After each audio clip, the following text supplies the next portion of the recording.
오늘은 요한복음서 12장 15절에서 16절 요하에 있는 말씀을 통하여 처음에 이 일을 깨닫지 못하였다가 라고 하는 주제를 가지고 은혜를 나눠보고자 합니다.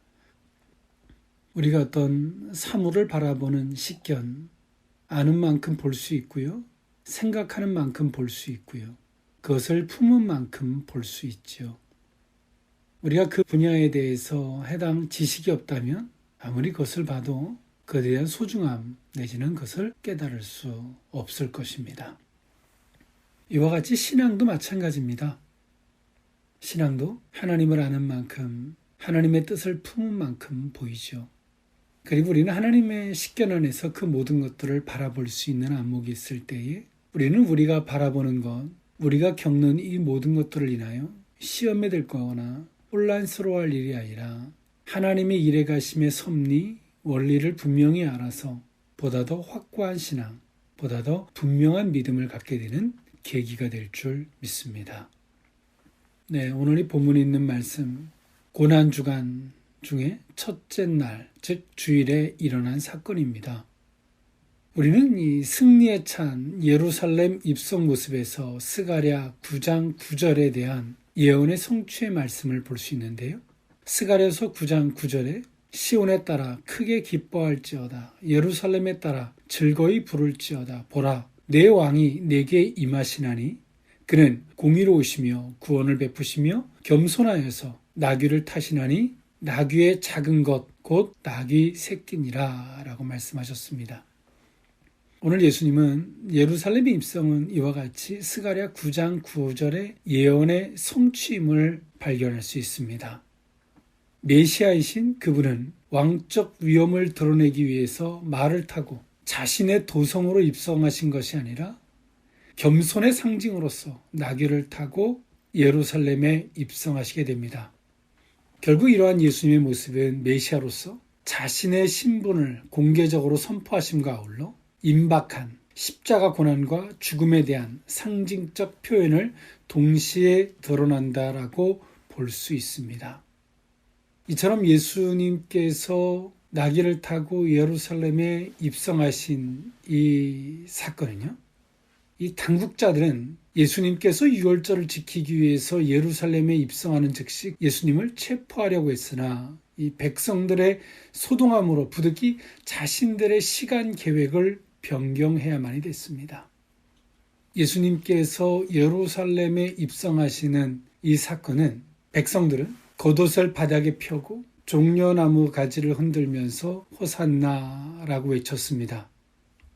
즉 다시 말해서 우리를 이제 구원하소서라고 외쳤습니다. 근데 예수님의 제자들의 입장에서 보면 예수님께서 예루살렘에 입성하시는 이 사건은 왕적 위엄을 갖고 가는 것도 아니었고 예수님께서 제자들에게 수없이 예언하셨던 것처럼 예루살렘에 입성해서 나는 순환을 받고 고난을 받고 십자가에 못 박혀 죽으실 것을 예언하셨습니다. 제자들의 안목에서 바라볼 때는 예수님의 예루살렘에 입성은 무모한 일이었고 왕적 위엄을 갖고 있는 승리의 입성이 아닌 초라한 위험천만한 그리고 모든 것들을 내려놓은 실패적인 입성에 지나지 않았습니다. 제자들의 안목에서는요. 그러나 백성들의 안목에서는 예수님께서 그동안은 당신이 메시아 그리스도인 것을 철저히 숨기고 드러내기를 거절했던 예수님께서 이제 공식적으로 당신이 메시아이신 것을 드러내고 계십니다. 백성들의 관점에서는 예수님께서 예루살렘에 입성은 예수님께서 예루살렘에 입성하셔서 강력한 권위를 드러내시고 오늘 하나님 앞에 선택받은 백성들을 구원으로 인도하실 것이라고 그들은 기대했습니다. 그래서 그들은 겉옷을 펴서 바닥에 깔고 종려나무 가지를 흔들면서 호산나 다윗의 자손이여 우리를 구원하소서라고 외쳤습니다. 여기서의 종려나무는 팔레스틴 지역에 특히 여리고에서 자주 볼 수 있는 나무인데요. 이 나무에 가지고 있는 의미는 승리, 번영, 아름다움, 기쁨을 상징합니다. 그래서 오늘 이들은 종려나무 가지를 흔들면서 예수님의 예루살렘의 입성을 반겼습니다. 이처럼 제자들과 오늘 이 백성들이 가지고 있었던 시각의 차이는 엄청나게 달랐죠. 그리고 제자들은 오늘 예수님의 나귀를 타시고 입성하신 이 사건이 어떤 의미를 갖고 있는지 제자들은 훗날에 예수님이 사망을 이겨내시고 부활하신 이후에, 그리고 승천하시고 성령이 임하시고 난 이후에야 오늘 이 제자들은 이 말씀을 깨닫습니다. 그리고 스가랴 9장 9절의 말씀을 성취하는 과정이었음도 이들은 훗날에 깨닫게 되었습니다.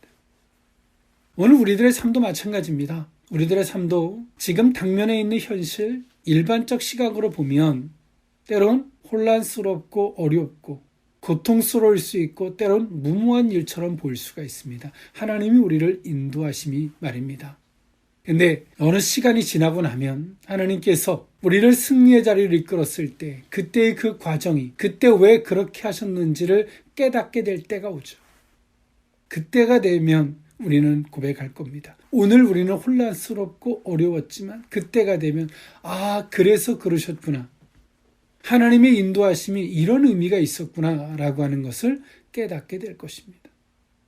그러나 오늘 우리는 그 자리까지 가서 깨닫는 것을 넘어서 기도하는 사람은 후에 가서 다 드러나서 깨닫는 게 아니라 기도하는 사람은 먼저 하나님이 조명해 주시고 오늘 우리에게 일어날 이 모든 일들이 왜 그런지를 하나님께서 우리에게 깨닫게 하셔서 혼란스럽고 괴로운 일과 고통으로 받는 것이 아니라 믿음과 확신과 하나님의 섭리 안에서 겸허히 받아들일 수 있게 되는 줄 믿습니다.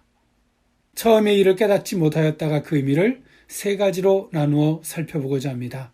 첫 번째로는 주의 이름으로 오시는 이입니다. 요한복음서 12장 12절에서 13절에 있는 말씀인데요. 그 이튿날에는 명절에 온 큰 무리가 예수께서 예루살렘으로 오신다는 것을 듣고 종려나무 가지를 가지고 맞으러 나가 외치되 호산나 찬송하리로다. 주의 이름으로 오시는 이 곧 이스라엘의 왕이시여 하더라. 아멘.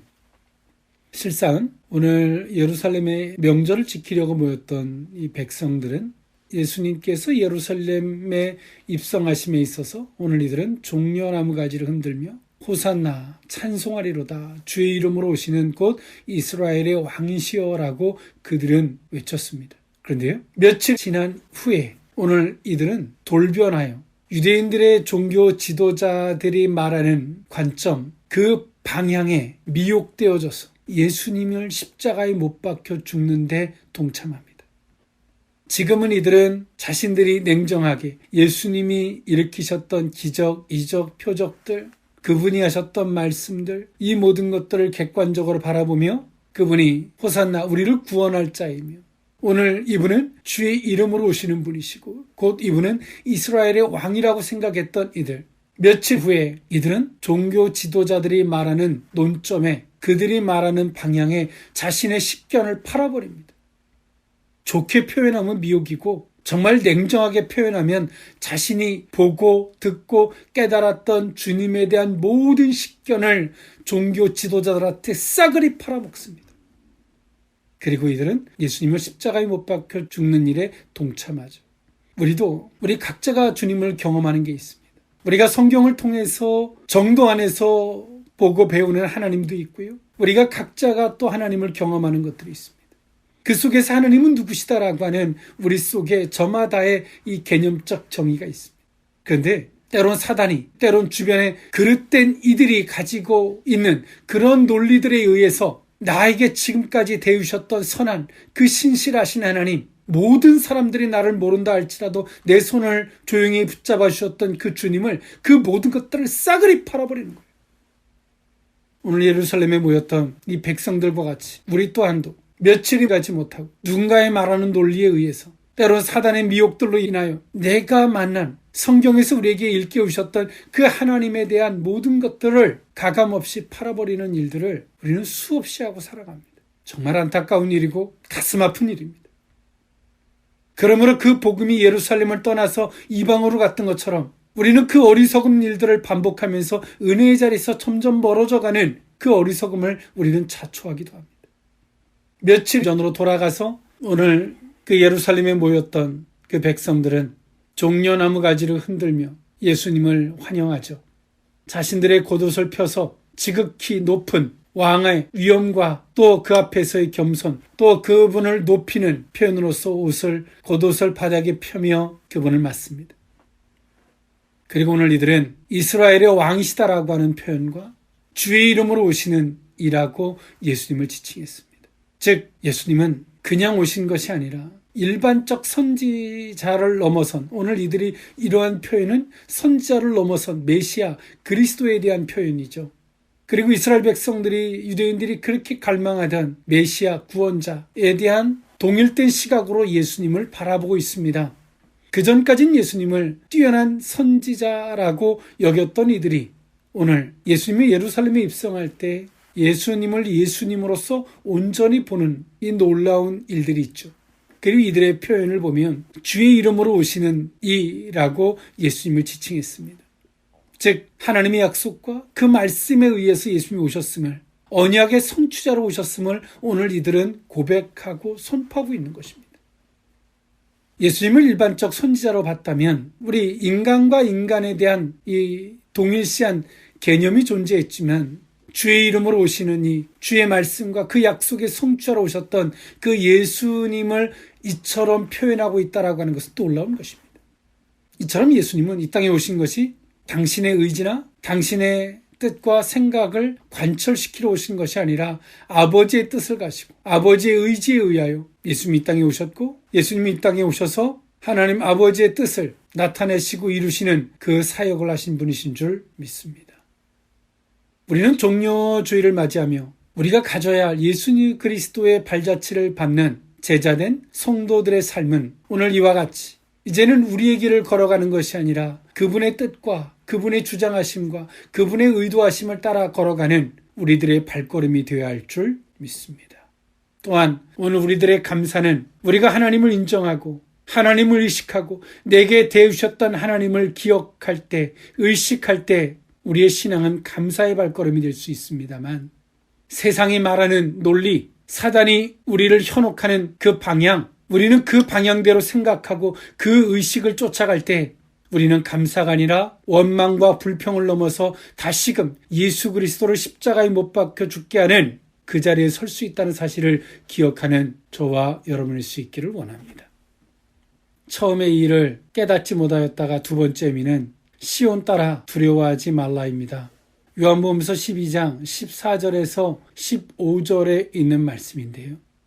예수는 한 어린 나귀를 보고 타시니 이는 기록된 바 시온 따라 두려워하지 말라. 보라, 너의 왕이 나귀 새끼를 타고 오신다함과 같더라. 아멘. 네, 스가랴서 9장 9절의 예언의 말씀이고요. 예수님께서 스가랴서 9장 9절의 말씀의 성취와 같이 나귀 새끼를 타고 예루살렘에 입성하시는 이 사건이죠. 그리고 스가랴서 9장 9절 예언되었던 말씀과 같이 시온 따라 두려워하지 말라. 여기서의 시온 딸은 예루살렘 성의 거민을 의미하겠죠.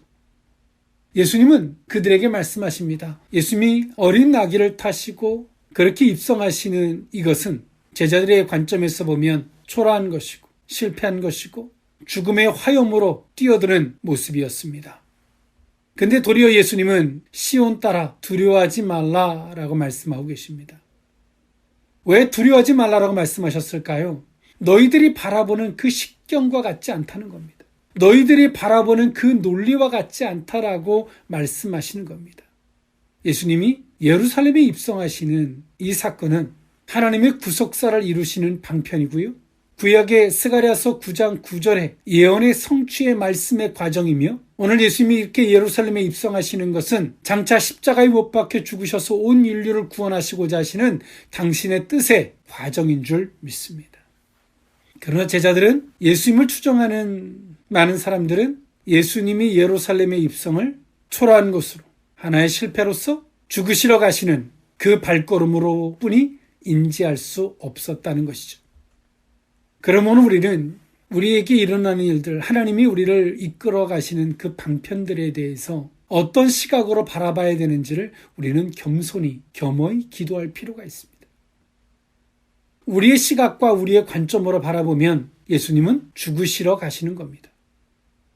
그러나 하나님의 구속사, 언약사의 관점으로 보면 예수님은 지금 당신의 하나님의 언약을 성취하시는 과정이고 하나님의 뜻을 이루시는 승리의 과정인 줄 믿습니다. 오늘 우리는 왜 시험 들고 왜 혼란스럽고 왜 고통스럽고 힘들까요? 우리는 그것을 영적으로라는 표현을 쓰는데 그건 모호한 표현입니다. 즉 다시 말해서 하나님의 관점으로 바라보지 않고 사단의 미혹에 현혹되어져서 그릇된 이들이 이미 현혹되어 이들의 논리에 또 같이 미혹되어져서 그 논리로 바라보기 때문에 힘들어지고 어려워지는 겁니다.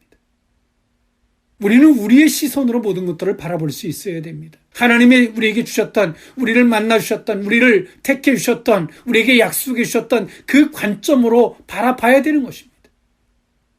우리는 일상에 주어지는 우리의 삶을 극히 일반적 논리로 바라보다가 우리는 예수님이 십자가에 못 박혀 죽는 군중에 속하게 되고 더 나아가서는 종교 지도자들과 같이 일선의 선자들이 될 때가 있습니다. 그래서 입에서 거친 말들을 쏟아내고 부정적인 말들을 쏟아내죠.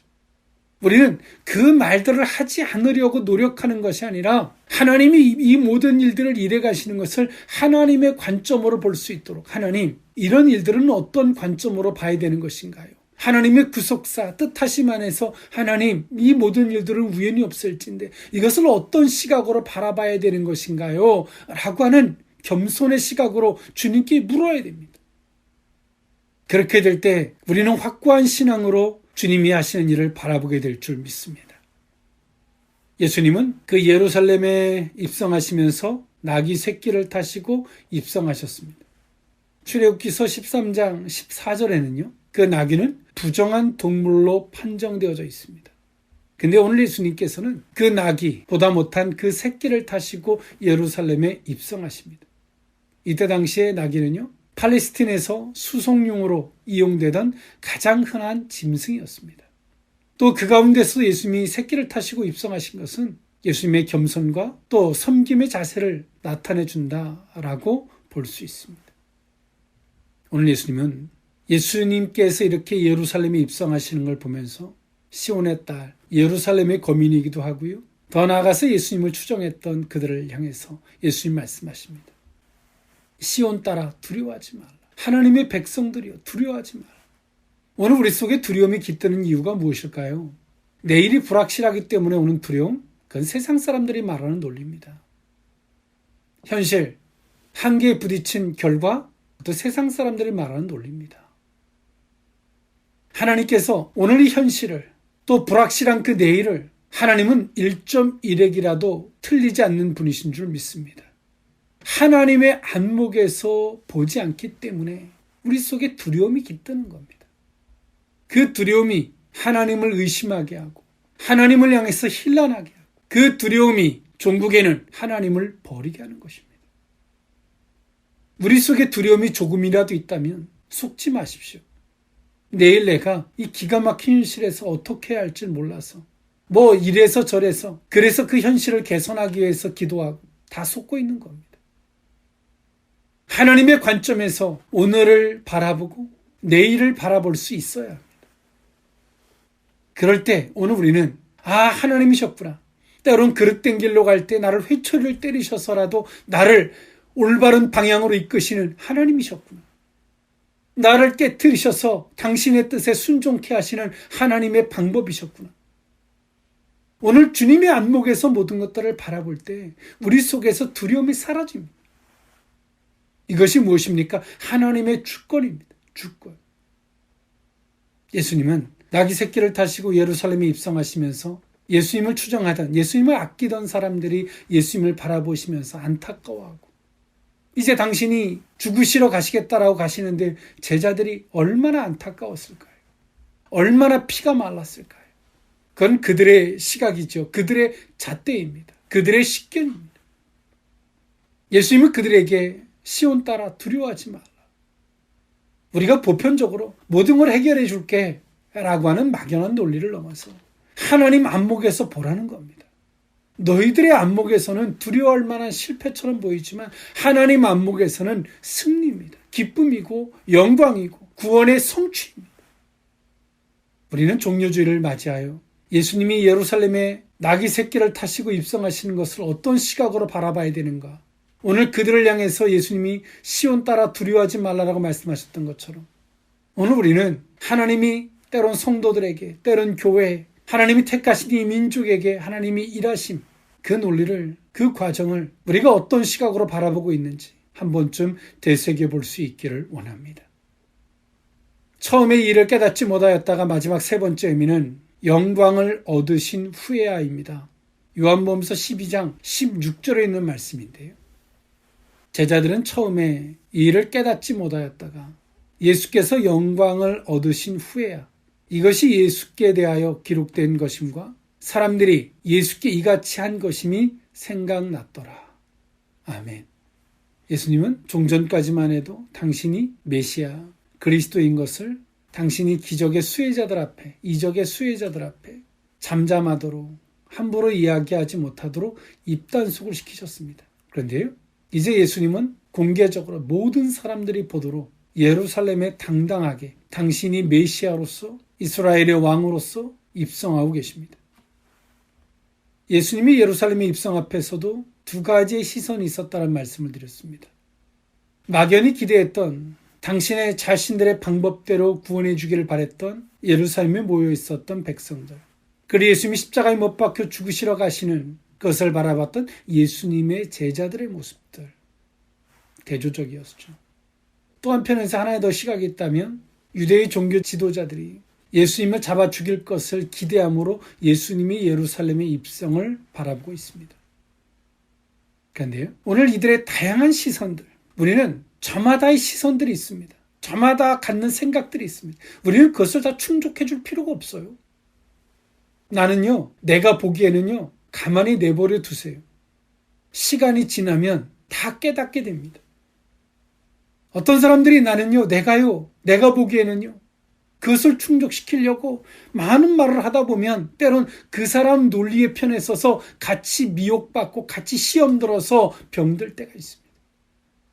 성도는 하나님께서 성도들에게 주었던 약속의 시선, 주님의 뜻하심의 시선, 복음의 시선으로 걸어갈 뿐입니다. 우리는 어떤 시선으로 바라보든 간에 시간이 지나고 나면 그 모든 시선은 다 깔끔하게 정리가 됩니다.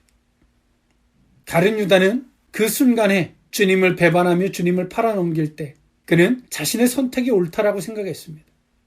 그러나 예수님이 십자가에 못 박혀 죽으시고 이 모든 사건 앞에서 가룟 유다는 자신의 선택이 종교 지도자들한테 속은 것이고 사단에게 속은 그 결과임을 깨달았습니다. 예수님의 제자들 또한도 마찬가지입니다. 예수님이 예루살렘에 입성을 안타까운 연민의 사랑으로 바라봤던 그들의 시선도 예수님이 십자가에 못 박혀 죽으시고 부활하시는 이 사건 앞에서 그 제자들 또한도 자신들의 생각이 얼마나 어리석은 것이었는지, 예수님께서 이렇게 예루살렘에 낙이 새끼를 타시고 입성하신 것 또한도 스가랴 9장 9절의 말씀의 성취의 과정이었던 것을 훗날에야 깨닫게 됩니다. 훗날에 유대의 종교 지도자들은 예수님의 제자, 즉 사도들의 설교를 괴로워했습니다. 베드로의 설교 또한도 너희들이 예수 그리스도를 십자가에 못 박혀 죽게 한 자들이라는 베드로의 거침없는 설교에 그들은 양심의 가책을 느꼈습니다.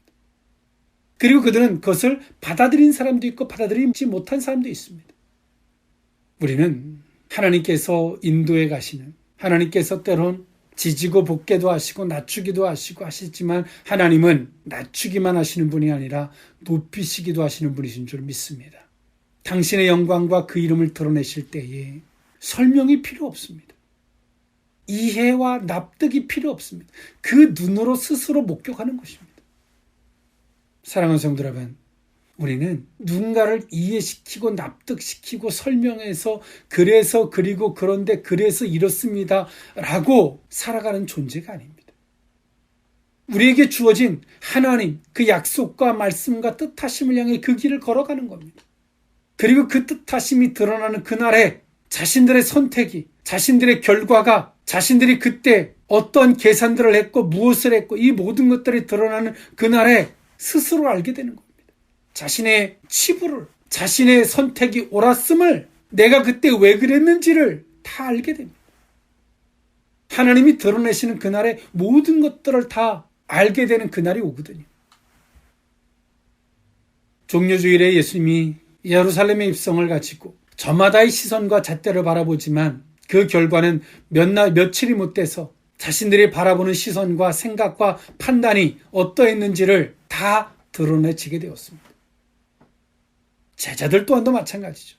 예수님을 인간적인 연민적인 사랑으로 안타깝게만 바라봤던 그들의 시선 또한도 훗날에 예수님이 영광을 얻으신 후에 그들은 그제서야 깨닫습니다. 아, 그때 내 생각이 얼마나 어리석은 것이었는지. 예루살렘에 있는 백성들도 깨달았겠죠.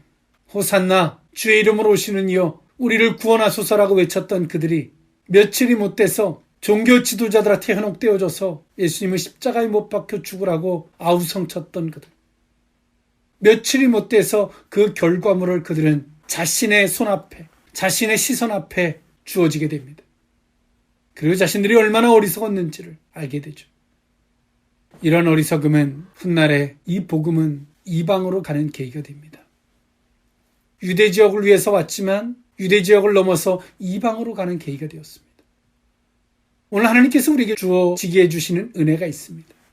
그러나 그것들을 우리가 인간적인 시각으로 바라보다가 그 은혜가 도리어 다른 사람들에게 흘러가게 만드는 이 어리석음을 자초하기도 됩니다. 오늘 우리가 지지고 볶으면서 갖는 생각과 판단과 의식들, 주님께서의 모든 것들을 드러내시는 그날에 분명히 알게 될 겁니다. 우리는 그날에 부끄러움이 없는 자가 되어야 할 줄 믿습니다. 기도하겠습니다. 사랑하는 하나님, 처음에 이 일을 깨닫지 못하였다가 라는 의미의 주제를 가지고 은혜를 나누었습니다. 종려주의를 맞이하여 예수님이 예루살렘에 입성하시는 사건 앞에 많은 시선들이 있었지만 하나같이 그들의 시선은 하나님의 뜻하심과 인도의 가심은 상관없는 저마다 자신들이 갖고 있는 시선과 논리에 지나지 않았는 줄 압니다. 훗날에 그들이 모든 것들을 깨달았을 때에 아, 그래서 그랬구나. 어리석음을 발견했던 저들의 모습을 돌아봅니다. 종려주의를 맞이하여 하나님, 우리의 시선이 저마다 가지고 있는 시선으로 바라보는 것이 아니라 겸손히 겸허히 하나님이 왜 이렇게 일하시고 무엇을 위하여 이렇게 인도해 가시는지 묻게 하시고 오직 주의 시선으로 모든 것들을 바라보게 하여 주시옵소서. 축복하옵고 예수님의 이름으로 기도하옵나이다. 아멘.